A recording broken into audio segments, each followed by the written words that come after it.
नमस्कार, आदाब। मैं साबिर परवेज़ हिंदी साहित्य संस्थान के परिचर्चा को आगे बढ़ाते हुए आज के इस 130वें एपिसोड में आप सबका दिल की गहराइयों से बहुत-बहुत स्वागत करता हूँ, इस्तकबाल करता हूँ। आज का जो विषय है, वो बहुत ही प्रासंगिक विषय है, बहुत ही बेहतरीन विषय है। इस विषय की चर्चा आज चहुँओर है, चारों तरफ कहीं न कहीं से इस विषय पे बहुत सारे लोग, बहुत सारे युवा, बहुत सारे स्टूडेंट्स, बहुत सारे टीचर्स, बहुत सारे पेरेंट्स बात करते हमें और आपको मिल जाएँगे। तो पटरी से उतरती नीट, नीट जो एमबीबीएस में एडमिशन के लिए राष्ट्रीय स्तर पर परीक्षा आयोजित एनटीए करता है, उसकी बात हम लोग कर रहे हैं। पटरी से उतरती नीट और खामियाजा भुगतते युवा, इस विषय पर आज हमारी बेहतरीन पैनल के साथ एक बहुत ही शानदार और रिजल्ट ओरिएंटेड डिस्कशन होगी, परिचर्चा होगी। तो इस परिचर्चा की शुरुआत से पहले आज जो मेहमान हमारे साथ अब तक जुड़े हुए हैं, वो अपने आप में किसी भी तरह से किसी भी तारीफ के मोहताज नहीं हैं। सभी अपने-अपने क्षेत्र में, खासकर शिक्षा के क्षेत्र में बहुत ही आला मकाम रखते हैं। मुझे काफ़ी खुशी है कि मैं उनका इंट्रोडक्शन, उनका तारुफ आपसे करा रहा हूँ।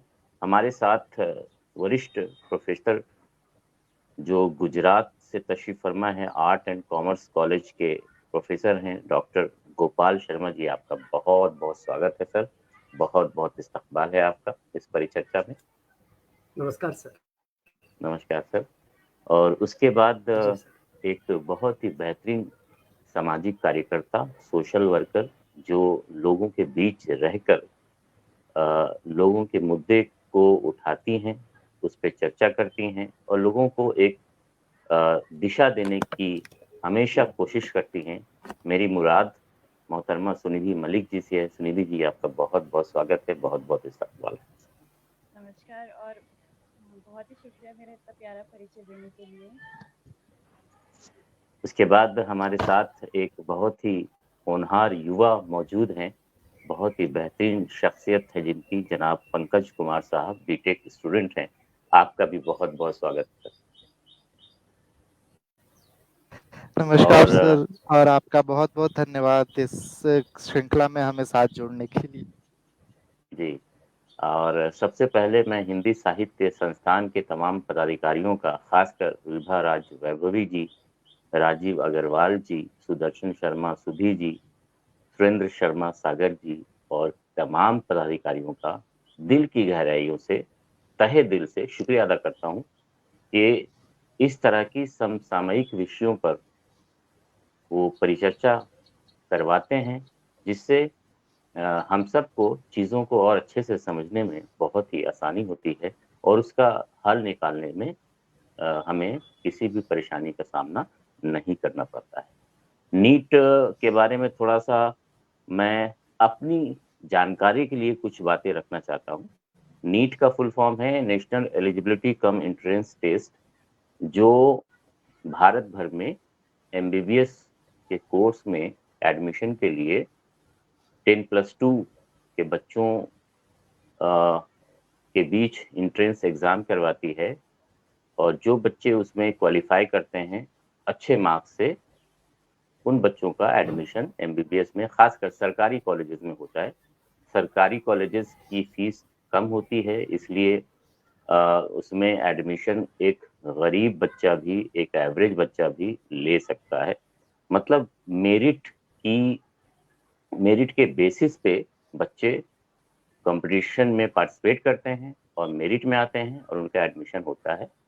तो ये ऐसा टेस्ट है जिसको अगर सही तरीके से समझा जाए तो एक गरीब से गरीब बच्चा भी डॉक्टर बन सकता है नीट के कॉम्पिटिशन को निकाल कर। इस साल लगभग 24 लाख बच्चों ने नीट दिया था, नीट के एग्ज़ाम को दिया था, जिसमें लगभग सवा लाख के आसपास सीट्स थी सरकारी एमबीबीएस कॉलेजेस में, जो उनका मुख्य टारगेट होता है। प्राइवेट में तो बहुत पैसे लगते हैं, डोनेशन लगता है। तो मुख्य टारगेट जो है, मेन जो टारगेट होता है वो सरकारी कॉलेजेस की एमबीबीएस सीट की होती है। तो लगभग एक बच्चे को 24 बच्चों को compete करना था। एक बच्चे को एमबीबीएस सीट पाने के लिए 24 बच्चों को उसको पछाड़ना था। कुछ कंट्रोवर्सीज भी हुई उसमें, जैसा आपको पता है 67 बच्चे टॉप किए हैं, 720 आउट ऑफ 720, जो अपने आप में एक तरह से देखा जाए तो इम्पॉसिबल सा लगता है, क्योंकि पिछले रिकॉर्ड्स को अगर हम देखें तो 1 या 2 बच्चा ही टॉप करता था। और कुछ और भी उसमें ऐसी चीज़ें हैं जो संदेह पैदा करती हैं। जैसे एक ही कॉलेज से 6 बच्चे टॉप किए हैं जिनका नंबर आसपास, रोल नंबर आसपास ही है। और शुरुआत में इसकी जब कुछ कंप्लेंट्स आई थी तो बिहार पुलिस और दूसरी एजेंसीज ने इंक्वायरी की, काफ़ी लोग गिरफ्तार भी हुए, काफ़ी चीज़ों का खुलासा भी हुआ। सुप्रीम कोर्ट में भी बच्चे गए, सुप्रीम कोर्ट में लगातार हियरिंग भी हुई, और अगली हियरिंग अभी 18 जुलाई को होने वाली है, जिसमें शायद, ऐसी उम्मीद है, शायद उस दिन कुछ ठोस फैसला आ जाए कि ये नीट जो एग्ज़ाम हुआ है वो कंटिन्यू रहेगा या नीट, दोबारा नीट का एग्ज़ाम होगा। खैर, इस पे बाद में बात करेंगे। कुल मिलाकर मैं यही कहना चाहता हूँ कि इस नीट एग्ज़ाम के बाद जो परिस्थितियाँ बनी हैं उसमें एक तरह से हमारे बच्चों का भविष्य अधर में लटका नज़र आता है। बहुत सारे बच्चे, क्योंकि मैं भी एक शिक्षक हूँ और मैं केमिस्ट्री पढ़ाता हूँ, जो नीट का भी एक पार्ट है, केमिस्ट्री से क्वेश्चंस आते हैं। तो बहुत सारे बच्चे नाउम्मीद से दिखते हैं, हारे हुए, डरे हुए, सहमे हुए, भविष्य के प्रति, मुस्तकबिल के प्रति काफ़ी हताश मुझे दिखते हैं, पेरेंट्स भी हताश दिखते हैं। तो ये सब चीज़ें जो है एक तरफ चल रही हैं। अब मैं ज़्यादा वक्त ना लेते हुए सीधे-सीधे आज अपने मेहमानों की तरफ चलता हूँ। उनकी अपनी एक अलग एक्सपर्ट राय है, वो जानने की कोशिश करूँगा। विभा राज्य वैभवी जी हमारे साथ जुड़ चुकी हैं, आपका बहुत-बहुत स्वागत है। कुमार सुरेंद्र सागर भाई जुड़ चुके हैं, आपका बहुत-बहुत स्वागत है।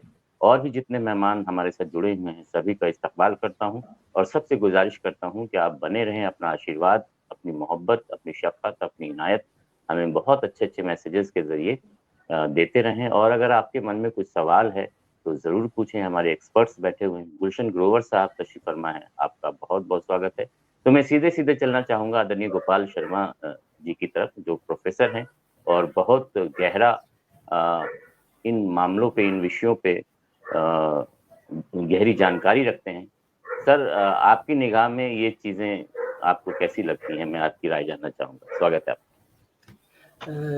सबसे पहले तो मैं आप सभी से जुड़कर अपने आप को बहुत अच्छा महसूस कर रहा हूँ, और ये बहुत ज़रूरी है कि हम जैसे लोग इस समय समाज की चिंता करते हैं, युवाओं की चिंता करते हैं। जी।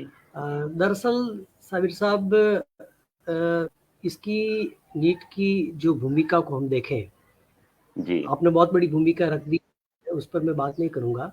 लेकिन जब ये परीक्षा हुई थी तभी जी। बिहार में धुआं उठा था थोड़ा-सा। और जी, दर्शन जी। शास्त्र में ये कहा जाता है कि धुआं यूँ ही नहीं उठा होगा, कहीं न कहीं उसके आग पीछे लगती राज है। होगा।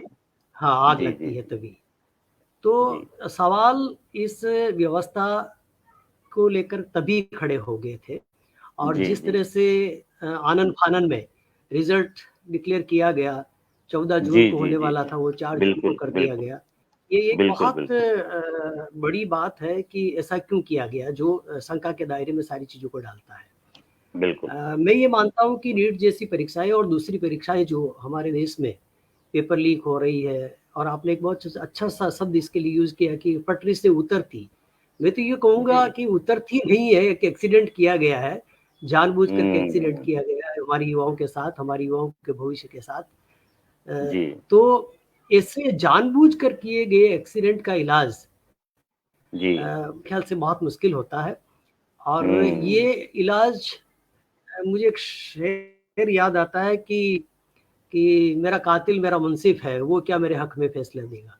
मतलब व्यवस्था क्या से बात! जुड़े हुए जो लोग हैं, अगर वो हुँ। ही इसमें सम्मिलित हैं, तो उनसे हम जी। क्या अपेक्षा कर सकते हैं। आपने भूमिका बिल्कुल में बिल्कुल। बहुत अच्छा कहा। मैं ऐसे बच्चों को जानता हूँ। मैं एक कस्बे में हूँ। जी ऐसे अनेक बच्चे हैं जी जिन्होंने जी। 1 साल नहीं 2 साल मेहनत की है और हम्म। 12 से लेकर 14 घंटा तक वो मेहनत करते हैं। और ऐसे हम्म। निम्न मध्यम परिवार के बच्चे हैं जो जी। जिनके लिए स्वप्न होता है और इस हम्म। स्वप्न तेरे यूं स्खलन हो जाना एक उस परिवार के लिए एक आफत टूट पड़ती है। बेशक निम्न बेशक। मध्यम वर्गीय परिवार पैसे वालों के लिए तो कुछ नहीं है और जी जी। ऐसा करने वाले तो वो सत्ता की छत्र छाया में हैं या जिनके पास पैसा है, हम्म। उनको तो कुछ जी। चिंता ही नहीं है। और हम्म। सबसे महत्वपूर्ण बात मैं ये शायद और लोगों ने भी कही होगी, मैं ये सोच रहा जी। हूँ कि ऐसी परीक्षाएं सरकार को स्वयं कंडक्ट करवानी चाहिए और हम्म। प्राइवेट संस्थाओं को तो कतई उनके सेंटर नहीं बनाने चाहिए। उनकी कोई बिल्कुल बिल्कुल बिल्कुल। जवाबदेही नहीं होती है। आप अगर हम्म। शिक्षक हैं, मैं भी शिक्षक हूँ। शिक्षक जो सरकारी स्कूलों में या प्राइवेट में भी, शिक्षक तो जी। अपना दायित्व का निर्वाह करता है, लेकिन बेशक उसके बेशक। ऊपर के जो लोग हैं, प्रबंध कमेटी के जो लोग हैं, वो ऐसे गलियारे ढूँढते हैं जिससे इन बच्चों का नुकसान होता है। मैं बिल्कुल उस शहर के पास हूँ, गोधरा के पास। गोधरा जी से भी इस तरह का धुआँ उठा और लोगों को अरेस्ट किया गया, जलाराम स्कूल जो है। तो जी वो जी। बिल्कुल एक प्राइवेट संस्था है। तो ऐसी संस्थाओं हम्म। को अगर आप सेंटर देंगे, तो उनसे हम्म। जिनकी नींव भी पैसा कमाना है, तो मुझे नहीं लगता है कि उनसे कोई उम्मीद की जा सकती है सर। हम्म। बहुत बड़ी बात आपने कही और बहुत अच्छी बात कही। ये सब हमारे लूप होल्स हैं जिससे जो माफिया जुड़े हैं इस क्षेत्र में उनको जी, जी, जी। मौका मिलता है। मौका मिलता है कुछ उल्टी सीधी चीजें करने का, जैसा कि सर ने मैं एक बताया। बात और अपनी जी जी, सर। एक बात जी जी। और जोड़ देता हूँ। ये जी सर। वो युवा है। जी ये सामान्य युवा नहीं है और जी। ये वो युवा है जिससे देश और समाज का स्वास्थ्य हाथ में होगा कल। क्या बात। और बेशक बेशक। अगर इस तरह के लोग मतलब शॉर्टकट से डॉक्टर बन जाएंगे या स्वास्थ्य संबंधी हम्म। सेवाओं में आएंगे, तो वो हम्म। देश समाज के क्या स्वास्थ्य संभाल पाएंगे और क्या सेवा कर पाएंगे। ये एक बहुत बड़ा बिल्कुल सवाल है बिल्कुल। सर। बिल्कुल बहुत बड़ी बात आपने कही कि अगर दूसरे गलत तरीके से डॉक्टर बनकर कोई युवा आ जाएगा, गलत माफियाओं के चंगुल में फंस के पैसे देकर, गलत काम कर कर, करप्शन कर कर अगर युवा आ जाएगा, डॉक्टर बन जाएगा, तो वो डॉक्टर हमारे लोगों के स्वास्थ्य के साथ क्या क्या खिलवाड़ कर सकता है, ये सोचने वाली बात है। सर ने एक बहुत ही अहम बात कही कि 4 जून को आनंद फानन में नीट का रिजल्ट डिक्लेयर किया गया, जबकि 14 जून को ये रिजल्ट आना था।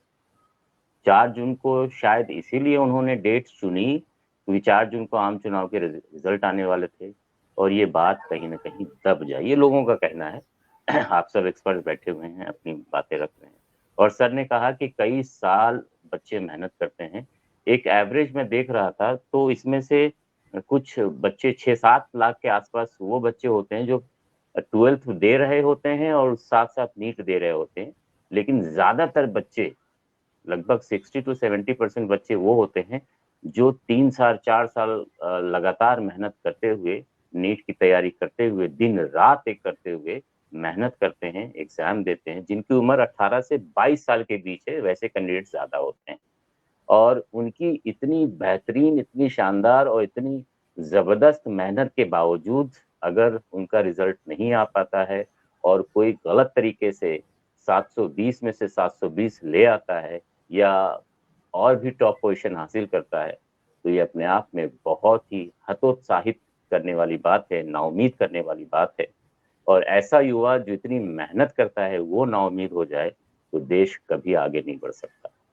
इस बात को हम बहुत ही आसानी से समझ सकते हैं। अब मैं यहाँ पे सुनिधि मलिक जी को लाना चाहूँगा।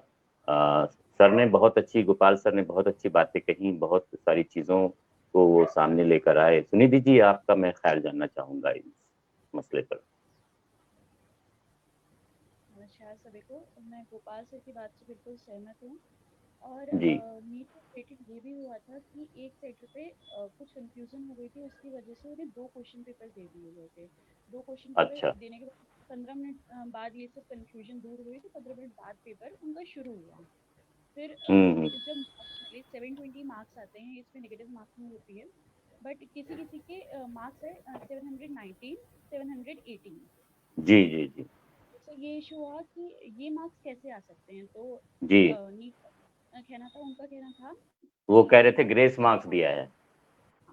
जी और अगर टाइम कम दिया है तो जी उसके लिए आप पूर्ति टाइम ज़्यादा दे के कीजिए ना। मार्क्स ज़्यादा जी दीजिए बिल्कुल। तो रैंक में डिफरेंस आ जाता है। तो ये हम्म। एक मुद्दे पे हमें बात करनी चाहिए कि जी। मार्क्स मिलने चाहिए या नहीं मिलने चाहिए। और दूसरा, मैं खुद एक हम्म स्टूडेंट होके इसी साल अपनी जॉब शुरू कर रही हूँ जॉब। तो कहीं न कहीं ये स्टूडेंट फेस समझती हूँ। ये जो भी हो रहा है कि पेपर लीक हो रहा है, ये सब हो रहा है, कहीं न कहीं जो स्टूडेंट्स होते हैं वो टारगेट होते हैं। हम्म हमें बचपन से ही कहीं न कहीं 12वीं से ही डराया जाता है कि मार्क्स अच्छे लाने हैं, एक कॉम्पिटिशन है। और वो स्टूडेंट जब ऐसे फेज़ में जाता है जहाँ इतना टफ कॉम्पिटिशन है, जहाँ पे 23 लाख स्टूडेंट्स आपके कॉम्पिटिशन में खड़े हैं, वहाँ जी। पे एक स्टूडेंट पे क्या होती है, उसके बाद ऐसा होता है तो एक स्टूडेंट अंदर से टूट जाता है। हमें हम्म। इसके बारे में सोचते हुए इस डिसीजन को आगे ले जाना चाहिए। और सुनिधि जी, अगर आप हम आपकी आवाज़ थोड़ी कम आ रही है, तो अगर आप अपना माइक जी जी जी जी ओके। जी, आप बहुत और अच्छा अगर है हम जी। इस मुद्दे पे हम बात कर रहे हैं तो हमें ये भी हम्म। देखना चाहिए कि अगर एक स्टूडेंट कॉम्पिटिटिव एग्जाम्स में उतर रहा है तो उसे कब जी से हमने ये भी सुना है कि नीट की परीक्षा के बाद कहीं आत्महत्या के भी केसेस आए हैं।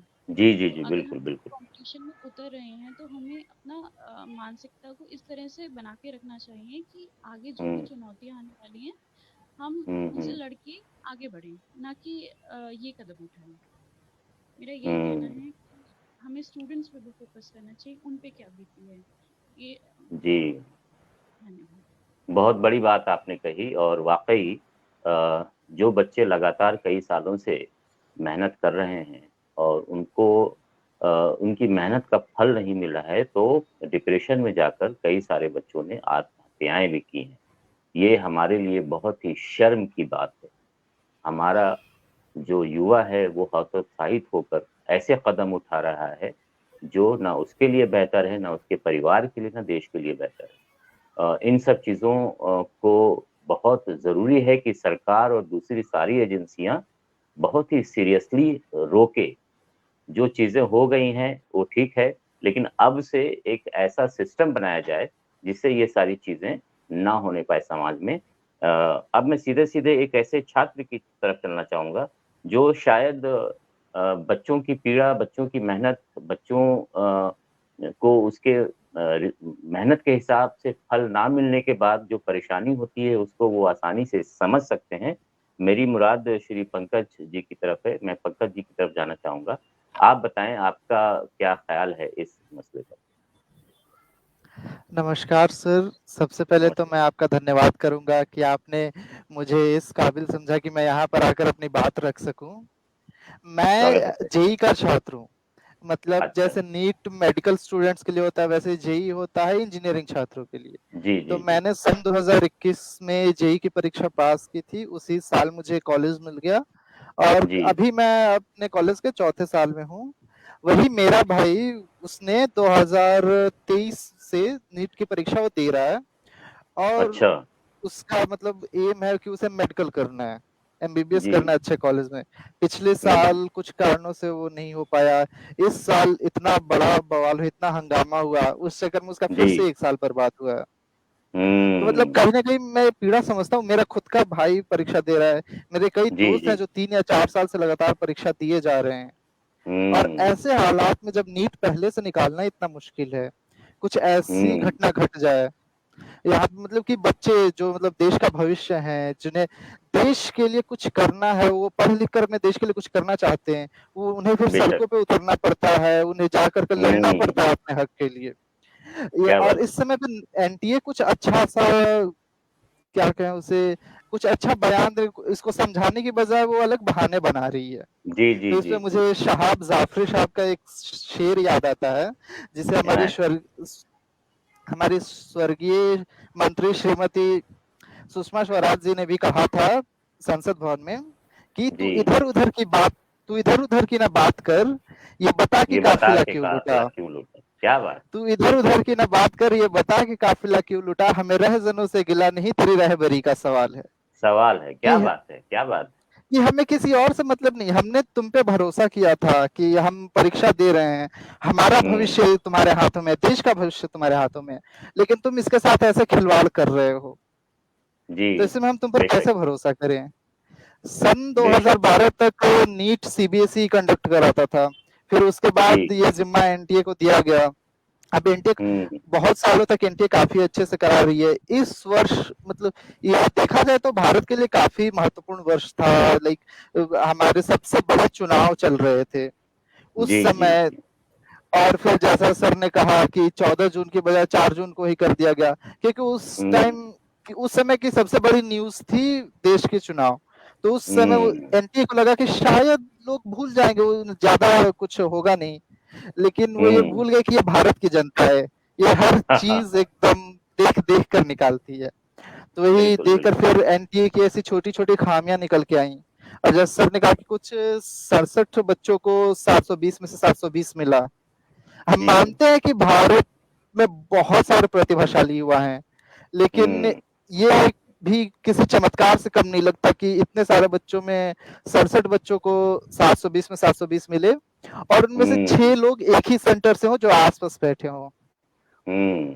अगर बिल्कुल बिल्कुल। ये चमत्कार नहीं है तो फिर मैं नहीं बता पाऊंगा ये और क्या है।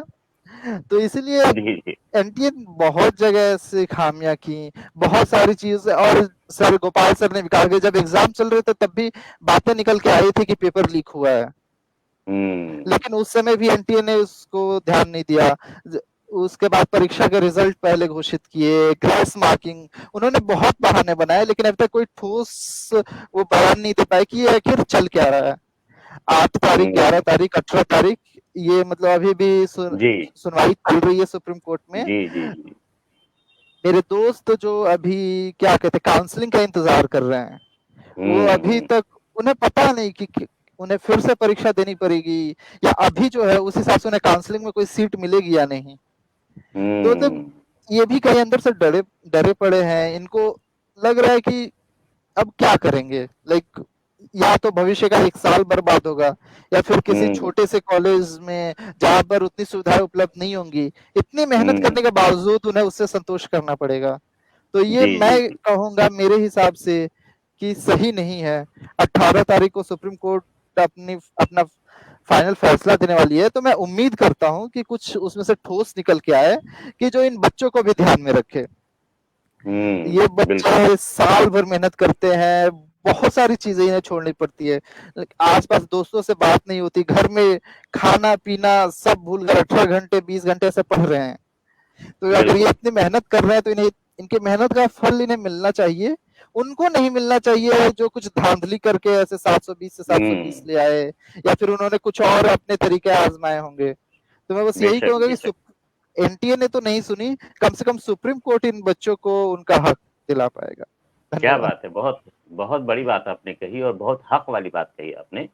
एनटीए या हमारा जो एजुकेशन सिस्टम जिनके हाथों में है, जो इन चीज़ों को गवर्न कर रहे हैं, उन्होंने हमारी बात, लोगों की बात, बच्चों की बात नहीं सुनी। बहुत ही गैर जिम्मेदाराना और कहीं ना कहीं लीपापोती का रवैया रहा है। बच्चों की मेहनत की कदर किसी को नहीं रही है अभी तक, जो सुनने में चीज़ें आई हैं। सुप्रीम कोर्ट बेशक उन बच्चों की बातें सुन रहा है, पेरेंट्स की बातें सुन रहा है, लेकिन फिर भी इसके बावजूद अभी बच्चों में, उनके पेरेंट्स में अनिश्चितता की स्थिति है। ये ज़्यादा दिन तक ऐसी हालत में बच्चों का रहना उनके मेंटल हेल्थ के लिए, उनके लिए ठीक नहीं है। देश के लिए, समाज के लिए बिल्कुल ठीक नहीं। एक-एक पल जो गुज़र रहा है अनिश्चितता में, वो उनके फेवर में नहीं है। मानसिक तौर पर उन्हें बहुत कमजोर कर रहा है, बहुत प्रभावित कर रहा है। बच्चों के साथ साथ बच्चों के घर वालों को भी बहुत बुरे तरीके से एक पल प्रभावित कर रहा है। सच्ची मेहनत को अगर अच्छा फल ना मिले तो वो बहुत घातक हो जाता है। यही चीजें हो रही हैं जिस पर हमारे तमाम पैनलिस्ट ने अपनी बातें रखी हैं। अभी कुछ दिनों पहले एक ग्रुप ऑफ टीचर्स से मेरी बात हो रही थी, तो जब ये 67 बच्चे जो 720 आउट ऑफ 720 लाए हैं उनके बारे में बात हो रही थी, तो वो कह रहे थे कि सर अगर हम लोग नीट का क्वेश्चन पेपर लेके 7-8 फैकल्टी बैठे भी तो भी हम 2 घंटे जो टाइम मिलता है बच्चों को, 2 घंटे में 720 में 720 नहीं ला सकते। सारे क्वेश्चंस अगर हम सॉल्व करने बैठे भी तो 720 में से 720 स्कोर नहीं कर सकते। ये उनका कहना था। इसका मतलब ये है कि सीधी-सीधी बात मैं कहता हूँ, एनटीए के ऑफिशियल्स ने कुछ बहुत बड़ा घपला कर बच्चों की खाली आंसर शीट्स में, खाली ओएमआर शीट में जो सही आंसर है उसको टिक कर, उसको गोला बना कर डाल के जो भी सिस्टम रहा है उसमें उन्होंने करवाया है। और अभी तक मुझे नहीं लगता एनटीए के किसी भी पदाधिकारी को सजा मिली हो। उनके अध्यक्ष को शायद हटाया गया है, लेकिन इससे जो चीजें होनी चाहिए, जो करेक्टिव मेजर्स होने चाहिए, वो ठोस कुछ ऐसा समझ में नहीं आ रहा है। खैर ये चीजें हो गई हैं और बच्चों को इंसाफ मिलना बहुत जरूरी है। अब मसले तो हो गए, अब मैं सॉल्यूशन की बात करता हूँ। मैं सीधे-सीधे अब चलना चाहूंगा गोपाल सर के तरफ। उन्होंने बहुत अच्छी बातें कही, लूप होल्स भी बताए। और सर मैं जानना चाहूंगा कि आपके हिसाब से जो बच्चे जिस मेंटल ट्रॉमा में हैं, खासकर मेहनत करने वाले बच्चे, उनके लिए क्या संदेश आप देना चाहेंगे? दूसरी, इस पूरे सिस्टम को साफ सुथरा कैसे बनाया जाए, इसके लिए आप क्या सुझाव देना चाहेंगे? देखिए, 2 बहुत महत्वपूर्ण प्रश्न आपने पूछे हैं। इस सिस्टम को साफ सुथरा बनाने में तो मुझे बहुत शंकाएं लगती है, क्योंकि पिछले 3 दशक से एक एलपीजी शब्द हमारे यहाँ आया था, लिबरलाइजेशन, प्राइवेटाइजेशन, ग्लोबलाइजेशन। यस जी, जो निजीकरण का जो दौर और उससे जो बाजारवाद संस्कृति बढ़ी है, मतलब उसमें ये हुआ है कि जिसके पास पैसा है। और मैं तो साबिर साहब ये देख रहा हूँ कि हमारी जो व्यवस्था है, हमारा जो समाज है, हमारा देश है, वो बाजार का अंग बन गया है। अब इसमें तो बाजार के अंग में पैसा मुख्य हो जाता है और व्यक्ति गुण हो जाता है। और अभी तो आर्टिफिशियल इंटेलिजेंस आकर के हमारे साथ क्या करेगा, ये भी एक चिंता का विषय है। और ऐसे समय में सबसे महत्वपूर्ण जो 2 चीजें हमारे समाज में, हमारे देश में होनी चाहिए थी, एक तो जड़ों में नैतिकता होनी चाहिए थी। वो नैतिकता के पाठ बहुत कम रह गए हैं। और दूसरी, ऐसे लोगों के ऊपर कोई वो शिकंजा नहीं है जिनके पास पैसा है, बल है, सत्ता है, कानून का डर भी उनके पास नहीं है। तो ऐसे समय में इस व्यवस्था को स्वच्छ बनाया कैसे जाए, तो ये एक बहुत बड़ी सरकार की जवाबदेही है। और मैं चाहता हूँ कि सरकार ही वो कर सकती है, दूसरी एजेंसियां तो शायद नहीं कर पाएंगी। और उसके जिम्मेदारी भी बनती है कि न्याय अच्छी मिले, शिक्षा अच्छा मिले और स्वास्थ्य हम सबको अच्छा मिले। और दूसरा जो प्रश्न आपका है कि बच्चों के लिए, मेरे बेटे का दोस्त है, उसके पिताजी एक जीईबी में नौकरी करते हैं। और उसकी मनस्थिति को जब मैं देखता हूँ, उससे बात भी करता हूँ, समझाता हूँ कि भी ये तो एक परीक्षा है, ये जिंदगी की परीक्षा नहीं है। ये परीक्षाएं हमें फेल पास करती तो हम जिंदगी में फेल पास नहीं हो जाते हैं। हमें दूसरे विकल्प देखने चाहिए और दूसरे विकल्प तैयार भी रखने चाहिए, क्योंकि आपके हाथ में जब कुछ नहीं रहता है तो आपको ही कोई रास्ता ढूंढ करके, अगर ये नहीं तो ये रास्ता हमें बनाना चाहिए। हमारे मनोबल को मजबूत करना पड़ेगा, हमारे बच्चों के मनोबल को। और ये एक बहुत मुश्किल दौर है सर, कि कैसे बच्चा अपने मनोबल को मजबूत करेगा, क्योंकि उसका परिवार पिछले 3-4 साल से लगा हुआ है। एक मेहनत, एक फसल पकेगी, स्वप्न साकार होंगे, क्योंकि मेहनत वो कर रहा है, उसके मेहनत में कोई कमी नहीं है। और उस मेहनत के साथ, उसके स्वप्न के साथ इस तरह का छलावा जिसमें वो कहीं नहीं है, उसका कहीं कसूर नहीं है, तो जब बेशक उसे बेशक। उसे भुगतना पड़ता है, तो मैं मानता हूँ कि मनोबल तो टूटता है, लेकिन साथ-साथ ये कोई ज़िंदगी की अंतिम परीक्षा नहीं है और इसे अंतिम परीक्षा नहीं मानना चाहिए कि इस परीक्षा में फेल पास होने से हम ज़िंदगी में फेल पास हो जाएँ। हमें दूसरे विकल्प साथ में रखने होंगे इस व्यवस्था को देखते हुए। ये मैं कह सकता हूँ सर। बहुत अच्छी बात आपने कही, बहुत अच्छा सुझाव आपने दिया। जो बच्चे इस तरह की परीक्षाओं के लिए तैयारी कर रहे हैं, चाहे वो नीट हो, चाहे जेईई हो या सिविल सर्विसेज हो या जो भी परीक्षा हो, उनको खूब मेहनत तो करनी ही चाहिए। साथ-साथ ये भी ज़हन में हमेशा बात रखनी चाहिए, जो सर ने फरमाया कि ये ज़िंदगी का इम्तिहान नहीं है। ज़िंदगी में एक छोटे से पड़ाव के लिए हम इम्तिहान दे रहे हैं। अभी ज़िंदगी बहुत बाकी है। अभी और भी ज़िंदगी में बहुत सारी चीज़ें होनी हैं और हमें हमेशा बहुविकल्पी व्यवस्था को प्रमोट करना चाहिए। और भी हमारे साथ बहुत सारे विकल्प हो सकते हैं। बहुत अच्छी बात आपने कही सर। कुछ ज़िंदगी में फाइनल नहीं होता। रास्ते से रास्ता निकलता है।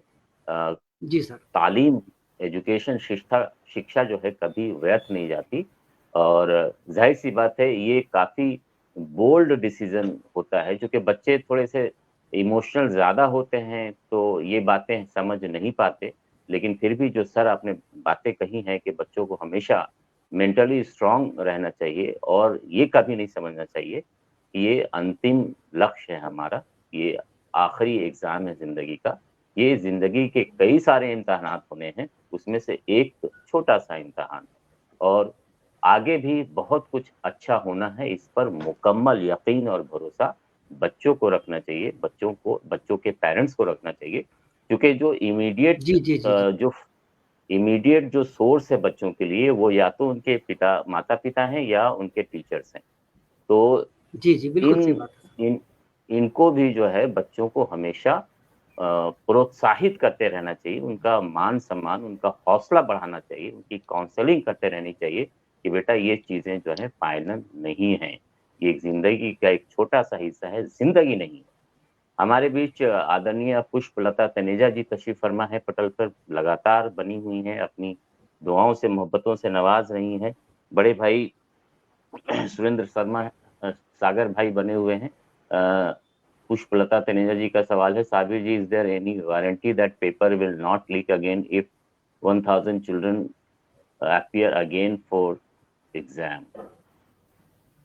ये गारंटी मुझे नहीं लगता है कि मैं दे पाऊँगा या कोई भी दे पाएगा दीदी, क्योंकि सिस्टम ही अगर खराब हो जाए, तो मुझे नहीं लगता कि अब हमें कोई उम्मीद बाकी रहती है। वैसे अगर सरकार चाहे, एजेंसीज़ चाहें, तो बहुत कुछ कर सकती है। अल्टीमेट जो पावरफुल जो एजेंसी है वो गवर्नमेंट है और उसकी बनाई हुई एजेंसियाँ हैं। अगर वो चाहें, उनमें इच्छा शक्ति हो, विल पावर हो, तो कुछ भी नामुमकिन नहीं है। फिर भी मैं सर गोपाल सर आपसे मैं ये इस सवाल का उत्तर लेना बिल चाहूँगा कि जी सर। जी, बिल्कुल सही आप जो फरमा रहे थे वो बिल्कुल सही है। हमारी नीयत साफ़ होनी चाहिए, चाहे जी, वो सरकार हो या व्यवस्था हो। अगर हमारी नीयत साफ़ है सर और ये जो जी, लोग अभी जिन्होंने किया है, जी, अगर उन एक उदाहरण के तौर पर उनको सज़ा दी जाती है, मैं ये जी, कहूँगा जी। कि ये एक एक एक एक ये अगर असफल है तो एक मर्डर नहीं है, 24 हुँ, 1 लाख से भी ज़्यादा मर्डर कह सकते हैं। तो मतलब हुँ, उसको हम ये नहीं कह सकते हैं कि सिर्फ़ लड़का परीक्षा में फ़ेल या पास हुआ है। उसका जीवन हुँ, अगर उससे जुड़ा हुआ है, तो हुँ, मैं ये मानता हूँ कि इसमें जिसने भी जो किया है, उसको हुँ, सख्त सज़ा मिलनी चाहिए और फिर दूसरे लोग ऐसा करने से डरें। ये एक बहुत मैंने पहले बिल्कुल। भी कहा था कि हमारे कानून व्यवस्था का जो नियमन है, वो थोड़ा हुँ, सख्त हुँ, होना चाहिए कि ऐसा करने के लिए व्यक्ति डरे। यस। तो अगर बिल्कुल, हमारी बिल्कुल। मंशा, हमारी व्यवस्था अगर सही है, पारदर्शक है, हुँ, तो हुँ, बिल्कुल अगला पेपर हमारा लीक नहीं होगा, ऐसी हमें उम्मीद करनी चाहिए। बिल्कुल, बिल्कुल। बहुत अच्छी बात आपने कही कि अगर हम में इच्छा शक्ति है और हमारी नीयत साफ़ है, तो ऐसी चीज़ों को बिल्कुल रोका जा सकता है। और एक और बात आपने कही, जो बहुत ही काबिल-ए-गौर है कि इससे संबंधित जितने लोग भी हैं, जो इस करप्शन में, इस कुव्यवस्था को बनाने में और ये गंदी चीजें करने में शामिल है उनको सजा भी मिलनी चाहिए, ताकि समाज में एक मैसेज जाए कि गलत काम करने वालों की खैर नहीं है। ये बहुत अच्छी बात आपने कही, और सजा ऐसी हो जो दूसरों के लिए एक एग्जाम्पल सेट करे। Action speaks louder than voice. बहुत सारी थोथी दलीलें देने के बजाय लोग अगर एक्शन लें, काम करें, तो सिस्टम में सुधार लाया जा सकता है, और बच्चों को और पेरेंट्स को एक सब्र भी मिल सकता है कि चलो कुछ ना कुछ तो हुआ है। लेकिन हो क्या रहा है कि चाहे सरकार हो या एनटीए हो या जो भी दूसरी एजेंसियां हैं, वो कहीं ना कहीं इस मैटर को एक तरह से इस मैटर पर लीपापोती कर रही हैं, और किसी भी बड़े लेवल पर ना तो गिरफ्तारी हुई है, ना फिर एक्शन लिया गया है, जिससे कहीं ना कहीं नाउम्मीदी होती है। अभी भाई सुरेंद्र शर्मा सागर जी फरमा रहे थे कि बिहार में पिछले 1-1.5 महीने में 6 पुल बह गए, लेकिन आज तक किसी अफसर, किसी इंजीनियर, किसी पदाधिकारी या किसी ठेकेदार पर एफआईआर तक भी नहीं हुई है। तो ये सिस्टम जब तक जिम्मेदारी तय नहीं करेगा, तब तक ये भ्रष्टाचार और ये भ्रष्ट चीजें नहीं रुकेंगी। चाहे पुल का मामला हो, चाहे पेपर लीक का मामला हो, चाहे कोई भी मामला हो। ये बहुत अच्छी बात सर आपने कही। अब मैं सीधे सीधे सुनिधि जी की तरफ चलना चाहूंगा कि आप जो बच्चे नाउम्मीद हो रहे हैं, इतने दिनों तक इंतजार कर रहे हैं वो सुप्रीम कोर्ट के डिसीजन का और सरकार के डिसीजन का कि सरकार इस पर क्या कदम उठाती है, तो उन बच्चों को क्या संदेश देना चाहेंगे आप? जैसा कि आपने कहा भी कि इसमें से कुछ ऐसे भी बच्चे हैं जो गलत राह की तरफ बढ़ चले हैं, सुसाइड वगैरह कर रहे हैं, तो जाहिर सी बात है उनमें हतोत्साहित तो वो हैं ही। तो आप ऐसे बच्चों को क्या सजेस्ट करना चाहेंगी? वो अपना मोरल कैसे स्ट्रांग रखें, अपने आप को कैसे मजबूत रखें, ज़हनी तौर पर, मानसिक तौर पर? नमस्कार। जैसे गोपाल सर ने कहा कि एक ऑप्शन रखना ज़रूरी है, जो हम कर रहे हैं उस पर बिल्कुल फोकस रखना चाहिए, लेकिन साथ में एक ऑप्शन रखना बहुत ज़रूरी है कि अगर जी। ये नहीं हुआ तो ये हुआ। जब हम ऐसा कहते हैं कि एक ऑप्शन रखना ज़रूरी है, तो स्टूडेंट्स वापस से कहते हैं कि अगर हम ऑप्शन रख रहे हैं तो मतलब हम जो फर्स्ट हमारा फोकस है उसमें गड़बड़ है। अगर हमारे पास दूसरा ऑप्शन तो हम इस चीज़ को डिले करते हैं कि पहला ऑप्शन हमने चूज किया है वो कहीं ना कहीं डगमगा रहा है। तो आप फोकस रखिए, पर जो दूसरा ऑप्शन है उसे साथ में रखिए। अगर हताश हो और डिप्रेशन जैसी बात, ये सारी बात अब तो आम हो गई है। अगर कहा जाए आप नौकरी में हैं, स्टूडेंट हैं, कुछ भी कर रहे हैं, कहीं ना कहीं डिप्रेशन सब में ही आ गया है। तो अपने, और सबसे ज्यादा जरूरी ये है आप एक अपना गुरु बना के चलिए। आप जब भी एक परीक्षा की तैयारी करते हैं। सुनिधि जी, रोकना चाहूंगा आपको, आपकी आवाज साफ नहीं आ रही है, आपकी आवाज बहुत धीमी आ रही है, दर्शक भी बता रहे हैं। जी जी बताइए। जब आप एक परीक्षा की तैयारी करते हैं तो आप एक जी अपना गुरु रखिए, जो भी जी हो जी। आप उनसे डिस्कस करिए। एक गुरु का प्रभाव बहुत जरूरी होता है। आप जहाँ भी डगमगा रहे हो, एक आपका ध्यान रखने के लिए, आपको समझाने के लिए, मार्गदर्शन देने के लिए वो बहुत जरूरी होता है। और बिल्कुल ऑप्शन की बात, बिल्कुल। अगर दर्शकों को मेरी आवाज नहीं आई है तो ऑप्शन की बात, मैं भी एक टाइम पे गवर्नमेंट एग्जाम्स की तैयारी कर रही थी। तो जी जब भी कहते थे कि मेरे पास ऑप्शन 2 है, हो सकता है कि मेरा नहीं हो, ऑप्शन 2 भी है मेरे पास, पर मुझे उसके बाद कहते थे कि अगर आपके पास ऑप्शन 2 है तो जो आपकी फर्स्ट प्रायोरिटी, आप उस पर फोकस नहीं कर रहे हो। ऑप्शन 2 होने का मतलब ये नहीं है कि आप फोकस नहीं है, बस ये है कि अगर उस चीज में हमारा काम नहीं बना तो हमारे पास दूसरा ऑप्शन होना चाहिए। तो जो स्टूडेंट्स हैं जो परेशान हैं कि अब क्या करेंगे आगे, आप बिल्कुल सोचिए, कोई दूसरा ऑप्शन सोचिए, पर जिस चीज पे फोकस है आप उस पे फोकस रखिए। और दूसरा मनोबल की बात है। अब गवर्नमेंट है, सब कर रहे हैं, और मैं ये आशा करती हूँ कि इसका न्याय जल्दी हो और जल्दी हमें इसका एक सल्यूशन मिले। धन्यवाद। बहुत पॉजिटिव बातें आपने कही कि बच्चों को, जो सर ने फरमाया था कि बच्चों को दूसरा ऑप्शन रखना चाहिए, लेकिन जो बच्चा कई सालों से मेहनत कर रहा होता है वो कहीं ना कहीं एक ख्वाब सा बुन लेता है उस करियर के बारे में, उस फील्ड के बारे में, तो उसको उससे निकल पाना थोड़ा सा मुश्किल होता है। लेकिन कोई बात नहीं, जिंदगी हमेशा मौका देते रहती है। मैं अपनी बात कहता हूँ, मैं इंजीनियरिंग करना चाहता था, मेरे वालिद साहब भी चाहते थे कि मैं इंजीनियरिंग करूँ, मैंने आईआईटी वगैरह की कोचिंग भी की थी, लेकिन मैं निकाल नहीं पाया, मैं उधर सक्सेस नहीं हो पाया। तो मैं भी इस दौर से गुजरा हूँ, तो मुझे भी काफ़ी थोड़ा-सा लगा एक वक़्त में कि मैं कुछ नहीं कर पाया, माँ-बाप की उम्मीदों पे खरा नहीं उतर पाया या उतनी मेहनत नहीं कर पाया। लेकिन बहुत अच्छे से मेरे फ़ादर जो कि खुद एक टीचर थे, उन्होंने मेरी काउंसलिंग की, समझाया-बुझाया। उसके बाद मैंने आगे पढ़ाई की, फिर मैं टीचर बन गया और मुझे ये कहते हुए बेहद खुशी हो रही है कि मैं आज बहुत ही सक्सेसफुल टीचर हूँ और मेरी ज़िंदगी अच्छी बहुत-बहुत चल रही है। मैं समाज बहुत को अच्छा है, देख एंड बहुत बात है। And I and I feel proud of to be a teacher. मैं बहुत सारे बच्चों की काउंसलिंग कर पा रहा हूँ, उनका ज़हन समझ पा रहा हूँ, उनको एक रास्ता दिखा पा रहा हूँ। तो जो सर ने बात कही उसका जीता जाता एग्ज़ाम्पल मैं खुद हूँ। मैंने दूसरा ऑप्शन ट्राई किया और आज मैं सक्सेसफुल हूँ। मुझे कोई ये नहीं अफ़सोस नहीं है कि मैं इंजीनियर नहीं बन पाया अब। क्योंकि जब आप रास्ते पे चलते हैं तो रास्ते से रास्ता निकलता है और आपको जहाँ पहुँचाना है ऊपर वाला पहुँचा देता है। बहुत अच्छा डिस्कशन चल रहा है हमारे बीच। डॉक्टर विनीता साबिर सैनी साहब, भी एक तशरीफ़ बात फरमा। जी सर।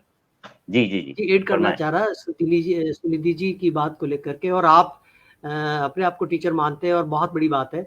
मैं ये कह रहा मतलब बात जोड़ना चाहता हूँ दूसरे विकल्प जी के सर। बारे में। हम हमारे बच्चों को ये सिखाएं कि जिंदगी महत्वपूर्ण है, ये हुँ, परीक्षाएं आती है और जाती है, जिंदगी में बिल्कुल। उतार चढ़ाव हमेशा, द्वंद्व आप कहीं पे भी देखिए द्वंद्व है, माता पिता, रात हुँ, दिन, सुख दुख, हार जीत, पास फेल।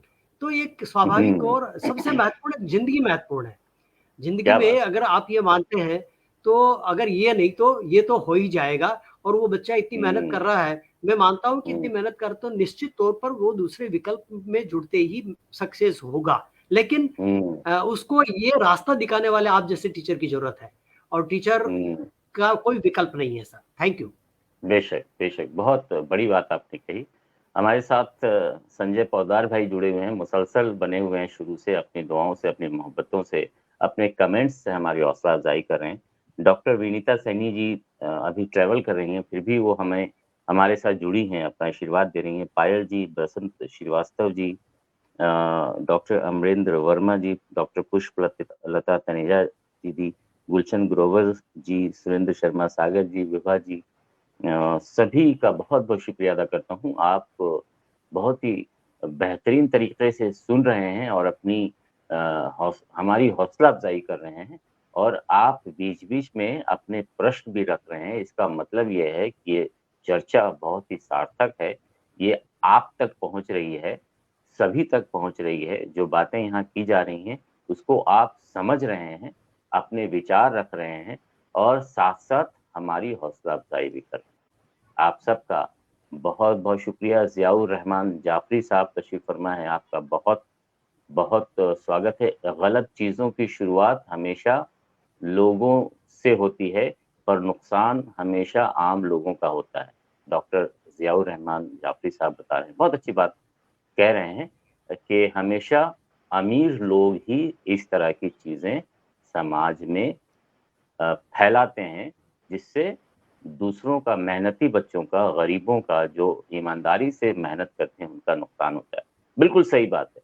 एक अमीर आदमी करोड़ों रुपए देकर अपने बच्चे का एडमिशन तो करा सकता है, लेकिन एक गरीब आदमी नहीं करा सकता अपने बच्चों का एडमिशन। तो ये सिस्टम में जो खामियाँ आई हैं, उसमें पैसे का बहुत बड़ा रोल है। अभी बहुत सारी चीज़ें चौंकाने वाली सामने आई इन्वेस्टिगेशन में। 40-50 लाख में कई सारे अ जो माफ़िया थे, उन्होंने ज़मीनें तक लिखवा ली हैं, जिनके पास पैसे नहीं थे सीट एग्ज़ाम में, नीट में क्वालीफ़ाई करवाने के लिए। बहुत सारी चीज़ें हैं। अब मैं सीधे-सीधे चलना चाहूँगा पंकज जी की तरफ, जो अभी पंकज जी ने फरमाया कि वो एक IITian है और उनके भाई नीट की तैयारी कर रहे हैं, तो वो उनकी क्या मनस्थिति है भाई की, कैसे वो मेहनत कर रहे हैं और कैसे अभी वो अनिश्चितता में बने हुए हैं उनके भाई, उसको वो बहुत ही क्लोजली वॉच कर रहे हैं, बहुत ही करीब से देख रहे हैं और वो ज्यादा समझ पा रहे हैं एक नीट के अभ्यर्थी की क्या परेशानियां हैं, क्या दिक्कतें हैं, क्या फ्रस्ट्रेशन है, किस मनस्थिति में वो जी रहे हैं। तो पंकज भाई, मैं आपसे जानना चाहूंगा कि आप सरकार को या एजेंसीज को क्या सुझाव देना चाहेंगे कि बच्चे इस तरह की चीजों से हतोत्साहित ना हो और सब कुछ फेयर हो। जी, जैसे आपने कहा, पहले तो मतलब ये है कि ये परीक्षाएं कोई एक ऑर्गेनाइजिंग बॉडी कंडक्ट कराती है, जैसे कि हम इस केस में एनटीए की बात कर रहे हैं। तो गोपाल सर ने कहा कि कोशिश करें कि इसमें प्राइवेट संस्थानों को ना जोड़ा जाए, लेकिन नीट की प्राइवेट ना दिया जाए। जी। लेकिन नीट की परीक्षा ऑनलाइन होती है और उसके लिए हर एक छात्र के लिए एक कंप्यूटर की आवश्यकता होती है। तो ऐसे में नीट ऑफलाइन है, IIT शायद ऑनलाइन है, जेई शायद ऑनलाइन। जी माफ कीजिएगा, मुझे जेई का आइडिया है तो इसलिए मुझे उतना पता नहीं था। लेकिन ऐसे में इतने सारे, जैसे 24 लाख आपने कहा, 24 लाख बच्चे, तो ऐसे में कई बार प्राइवेट संस्थानों को छोड़ना जरूरी हो जाता है कि उतने बच्चों को एक साथ बैठाना है, उतनी रेगुलेशन करनी है। ऐसे में बस ये है कि इनके ऊपर, जैसे शिक्षक जो हैं वो तो वहां पर अपना काम बखूबी निभा रहे हैं, लेकिन उनसे ऊपर जो अधिकारी हैं जिन्हें काम दिया गया है, कई बार वो फिसल जाते हैं। तो ऐसे अधिकारियों की सबसे पहले जांच पड़ताल होनी चाहिए कि किसने अपने पास में भूतपूर्व कभी कोई ऐसा गलत काम किया है, कभी ऐसी चीजों का जिक्र आया हो जिसमें वो जुड़े हुए हों। अगर ऐसा है, हाँ, अगर ऐसा है तो उन्हें सबसे पहले साइड में रखना चाहिए, और जो शिक्षक या जो अधिकारी ईमानदारी पूर्वक अपना काम शुरू से करते जा रहे हैं, उन्हें पहला मौका देना चाहिए। और ऐसे रखना, और इसके अलावा परीक्षा ये है कि अभी सिर्फ कुछ चरणों में होती है, चरण बढ़ा दिए जाएं, लाइक 5 दिन की जगह 10 दिन में परीक्षाएं कराई जाएं।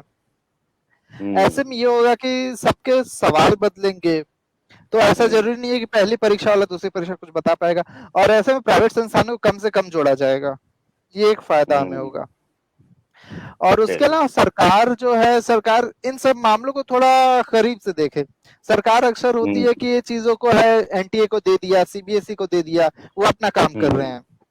इसमें मैं चाहता हूँ सरकार अपनी तरफ से भी कड़ी निगरानी रखे कि इस बॉडी के अंदर, इस ऑर्गेनाइजेशन के अंदर कहीं कुछ धांधली ना हो रही हो। हर चरण पर बॉडी के सभी अधिकारियों के, सभी कर्मचारियों की भी एक एक करके जांच होनी चाहिए कि किसने कितना काम किया, कौन सी चीजों में कौन आदमी सम्मिलित था, और उसमें क्या कोई धांधली हुई या फिर काम सफलतापूर्वक हुआ। तो ऐसी चीजें करके सबसे पहले तो जो लोग ये काम मतलब ऑर्गेनाइज करा रहे हैं, हमें उनको देखना चाहिए कि वो कितने अच्छे से कर रहे हैं।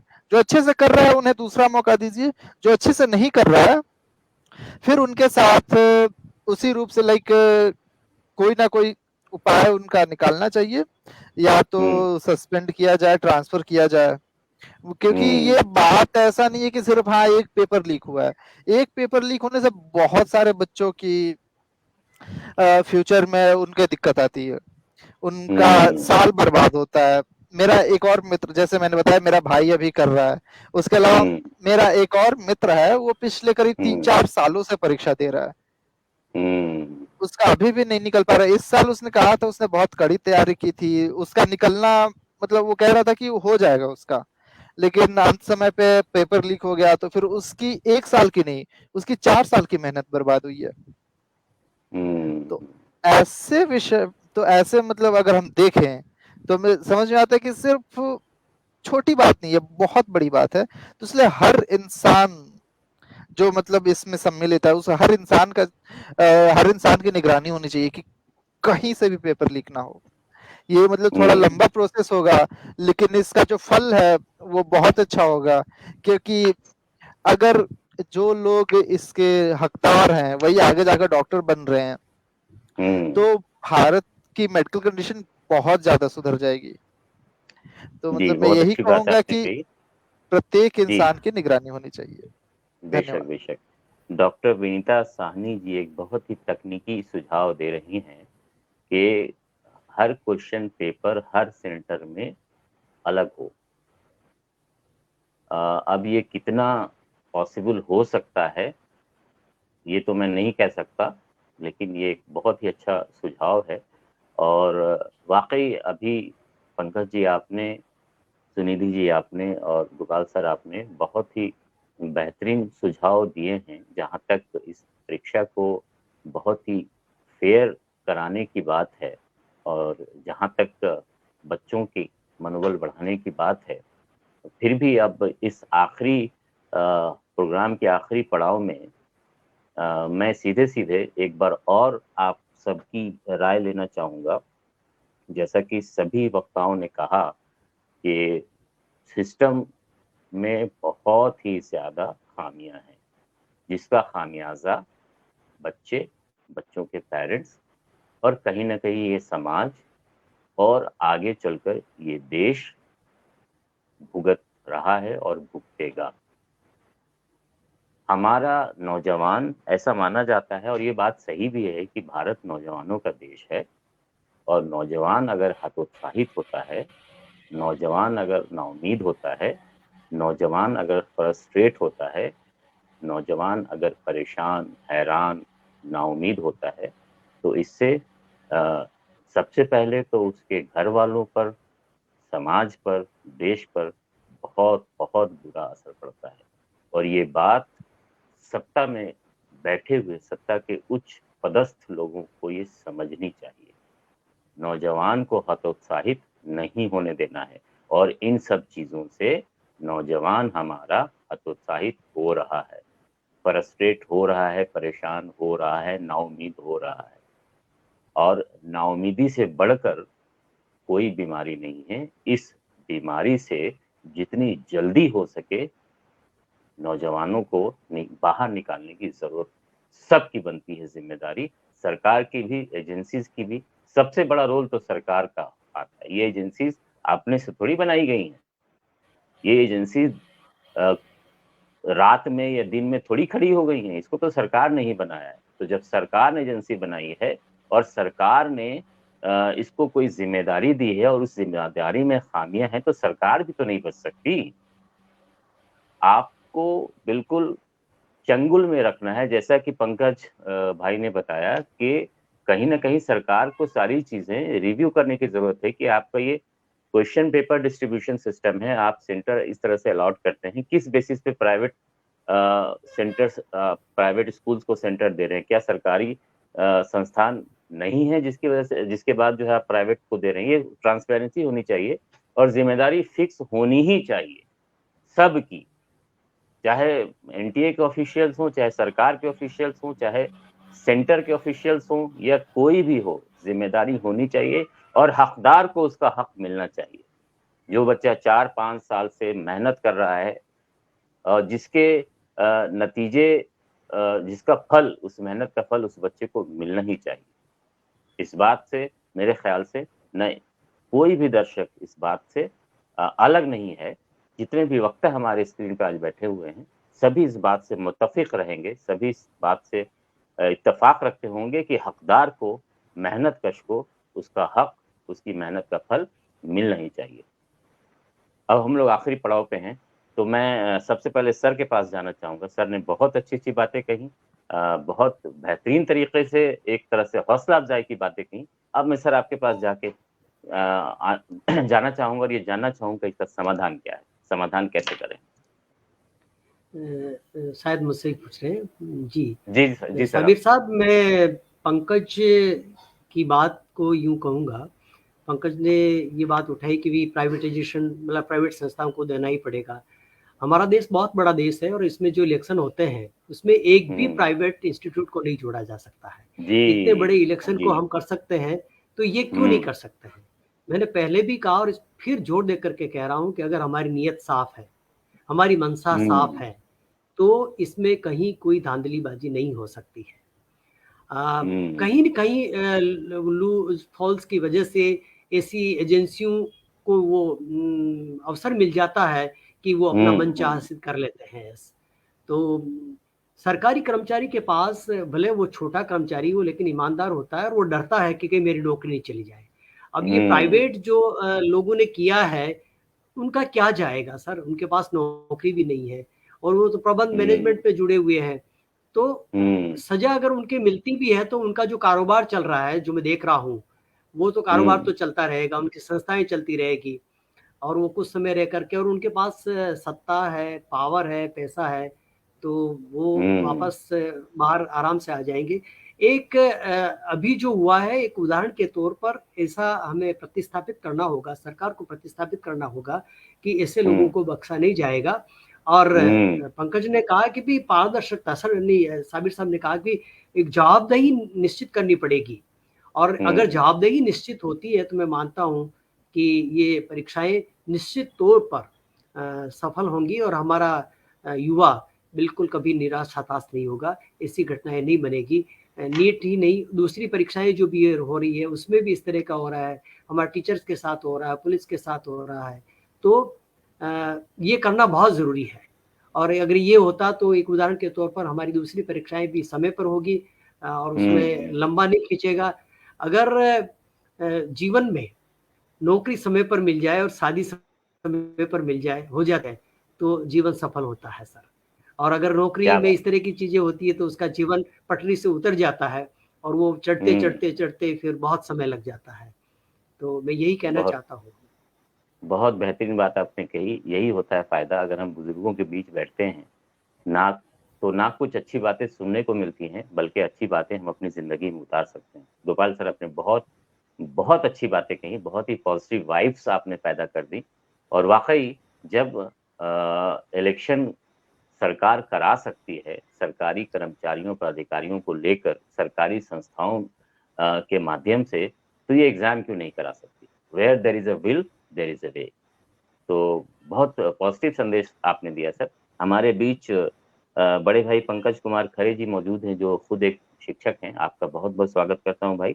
बसंत कुमार श्रीवास्तव जी, विभा राज वैभवी जी, संजय पौदार भाई शुरू से बने हुए हैं, लगातार मैसेज के जरिए हमारी हौसला अफजाई कर रहे हैं। गुलशन ग्रोवर जी, पुष्पलता तेनेजा जी, डॉक्टर अमरिंद्र वर्मा जी, नीलम पौदार जी, डॉक्टर विनीता साहनी जी, सभी बने हुए हैं। आपका बहुत बहुत स्वागत करता हूं। गुलशन ग्रोवर जी भी बने हुए हैं।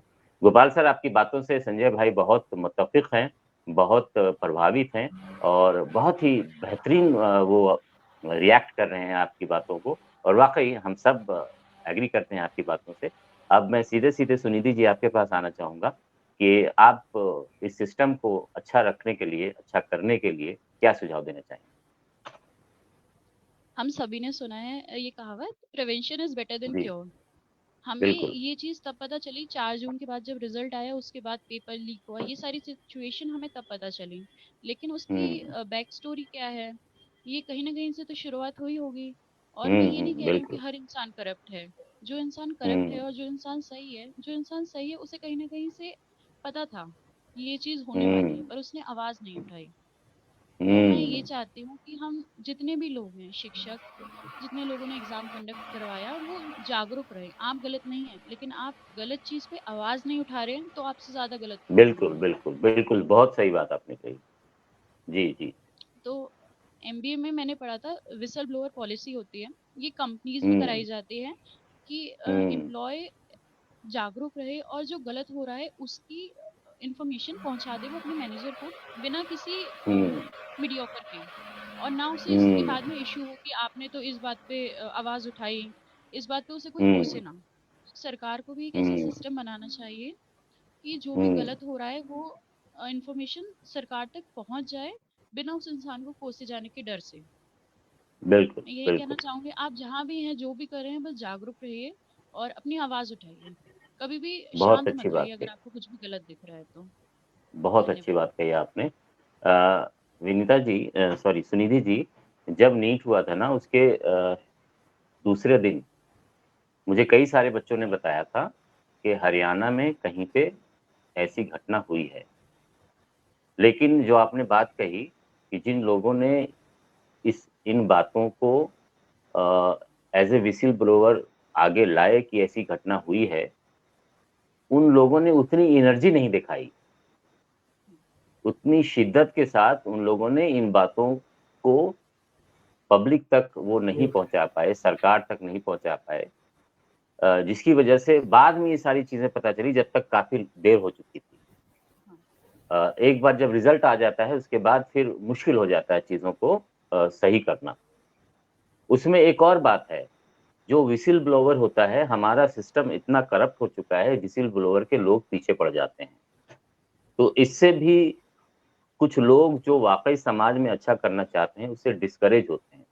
और इसका सॉल्यूशन भी आपने दिया कि सरकार को ऐसा सिस्टम बनाना चाहिए कि कोई भी अगर हक की बात कर रहा है तो उसको पूरा प्रोटेक्शन मिलना चाहिए, उसको पूरा प्रोत्साहन मिलना चाहिए, उसको पूरी मदद मिलनी चाहिए, क्योंकि वो कहीं ना कहीं सिस्टम की गंदगी को बाहर ला रहा है, ताकि आप जो उच्च पदस्थ लोग बैठे हुए हैं, सत्ता संभाल रहे हैं, वो सिस्टम को साफ कर सके, वो कहीं आपको बदनाम नहीं कर रहे हैं, बल्कि समाज में जो गंदगी है, सोसाइटी में जो गंदगी है, सिस्टम में जो गंदगी है, उसको वो साफ कर सकें, ताकि सिस्टम और अच्छा हो, पारदर्शी हो, स्वस्थ हो और सभी को उसका हक दे सकने वाला सिस्टम बने।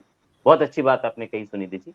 अब आखिर में मैं जाना चाहूंगा पंकज की तरफ, जो बहुत ही ऊर्जावान युवा हैं, उनके घर में उनके भाई एग्जाम दे रहे हैं, नीट की तैयारी की, उन्होंने एग्जाम दी है, उनके दोस्तों ने भी दी है, लेकिन अभी तक उनकी परेशानियों को देखते हुए अभी तक उन्होंने बहुत ही पॉजिटिव काउंसलिंग उनकी की है, उनकी उनकी बातों से ये झलकता है। तो पंकज, ये बताइए कि आपका क्या सुझाव है? मैंने पहले बहुत सारी बातें कही थी कि हर इंसान की जांच हो। उसके अलावा कहते हैं ना कि अगर एक सड़ी मछली पूरे तालाब को गंदा कर देती है, तो इसीलिए ऐसी सड़ी मछली को चुन चुन कर इस तालाब से निकालना होगा, ताकि ये तालाब फिर से साफ हो, क्योंकि इस तालाब से पूरा देश पानी पीता है। हाँ, क्या बात है, बहुत बहुत। तो इसीलिए हमें, और एक बात दीदी ने कही विसल ब्लोअर की, तो अभी कनाडा ने एक रूल जारी किया कि अगर कोई किसी चीज के खिलाफ आवाज खड़ी करता है, वो बोलता है, वो विसल ब्लोअर बन के आगे आता है, तो उसे सरकार की तरफ से सुरक्षा मिलती है, कि ताकि ऐसी कोई भी चीज अगर हो रही हो तो इंसान डरे नहीं, सामने आकर के अपनी बात कहेगा। तो भारत में भी कुछ ऐसा हो। ऐसा पहले एक बार ये हुआ है कि पहले जब एक्सीडेंट होता था तो लोग देखते नहीं थे, क्योंकि अगर सोचते थे हॉस्पिटल लेके जाएंगे तो फिर पुलिस हमसे ही 40 सवाल पूछेगी।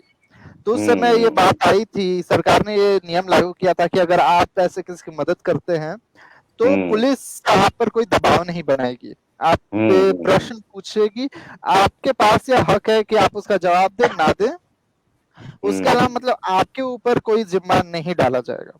तो ऐसा ही विसल ब्लोअर्स के लिए भी हो।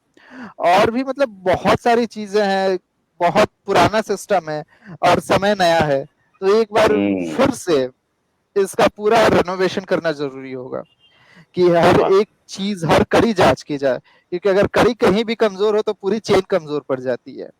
क्या बात, बिल्कुल बिल्कुल। तो मैं इतना ही कहूंगा कि पूरी बॉडी की ठीक से जांच हो, और जो भी लोग इसमें सम्मिलित हैं उन्हें भी अपनी तरफ से कुछ सिंसियरिटी दिखानी चाहिए, क्योंकि वो ये उन्होंने मदद कर दी शायद 1-2 बच्चों की, हो सकता है भविष्य में उनके खुद के बच्चों के साथ ऐसा हो।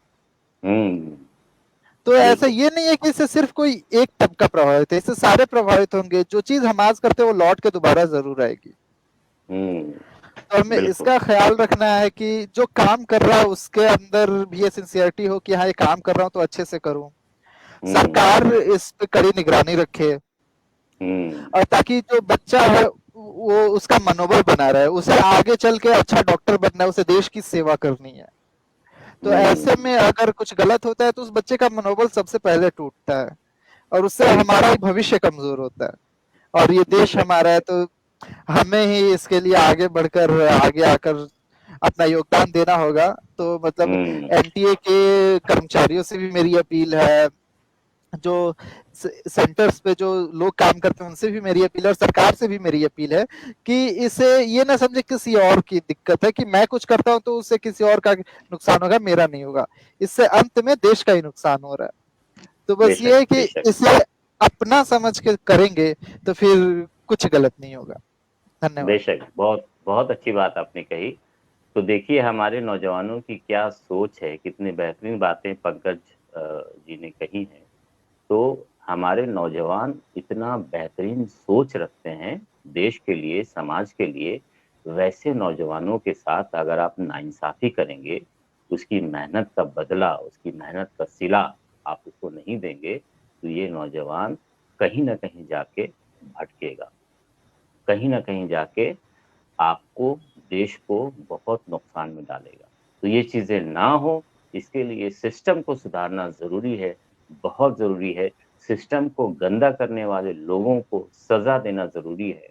हमारे बच्चों की हौसला अफ़ज़ाई करना ज़रूरी है और हमारे समाज में हर तरह से एक पॉज़िटिव एटमॉस्फेयर सरकार के प्रति, पढ़ाई के प्रति और ये जो एजेंसियाँ एग्ज़ाम करा रही है, इनके प्रति भी कराना ज़रूरी है और सबकी जवाबदेही तय हो, ये भी बहुत ज़रूरी है। बहुत-बहुत शुक्रिया आप सभी का। आपने इतनी बेहतरीन बातें कहीं। आपने समस्या पे चर्चा तो की ही, साथ-साथ इसके समाधान की भी बातें कही। समस्या को तो सब लोग सामने लाते हैं, लेकिन समाधान की बात जो करता है, असल में क्रिएटिव वही है। और हिंदी साहित्य संस्थान ये हमेशा इन परिचर्चाओं के ज़रिए ना सिर्फ समस्या उठाती है, बल्कि उसके समाधान की भी बातें करती है। और इसीलिए हमारा ये प्रोग्राम बहुत ही अ, अंतर्राष्ट्रीय स्तर पर प्रोत्साहित किया जा रहा है। लोग इसे पसंद करते हैं, अपनी बातों से, अपनी मेहनतों से, अपनी मोहब्बतों से नवाज़ते हैं। मैं फिर से विभा राज्य वैभवी जी का, राजीव अग्रवाल जी का, सुदर्शन शर्मा, सुधी जी का, सुरेंद्र सागर शर्मा भाई और संजय पोद्दार भाई का शुक्रिया अदा करता हूँ। और आज जो हमारे बेहतरीन पैनलिस्ट बैठे हुए हैं, सभी का शुक्रिया अदा करता हूँ। आपने इतनी बेहतरीन बातें कही और इतनी शानदार परिचर्चा को इतना मीनिंगफुल बना दिया। आपका बहुत-बहुत शुक्रिया अदा करता हूँ और सबसे विदा लेता हूँ। अगले हफ्ते किसी और मुद्दे पे बातचीत करेंगे आपके साथ। नमस्कार, आदाब। आपका शुभ बहुत-बहुत रात्रि। धन्यवाद। शुभ रात्रि। शुभ रात्रि। धन्यवाद शुभ सर। रात्रि। धन्यवाद।